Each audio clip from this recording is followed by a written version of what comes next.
Hi, I'm Rishi, animation company ఎండీని. నా లైఫ్లో నేను నో అన్న మాట విన్నదే లేదు, అంతా ఎస్సే.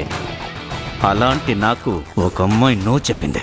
నేను నందా అండి, యానిమేటర్ని. ఒక నార్మల్ మిడిల్ క్లాస్ ఫ్యామిలీలో పుట్టిన నాకు అన్నిటికీ ఎస్ ఎస్ అని తలాడించడమే అలవాటైపోయింది. నేను నో చెప్పడానికి అవకాశమే లేదు. అలా పెరిగిన నేను తెగించి ఒక్కసారి నో చెప్పాను. Hi, I'm Anamika, the great construction tycoon Devaraj గారి అమ్మాయిని.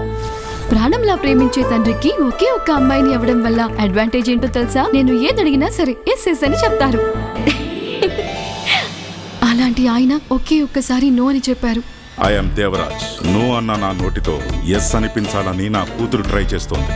ఆ ఎస్ ని నో వేరు చేయటానికి నేను ఏ ఎక్స్ట్రీమ్ కైనా వెళ్తాను. మనిషివి నువ్వే ఆ స్థాయికి వెళ్తే నేనే స్థాయికి వెళ్ళాలి.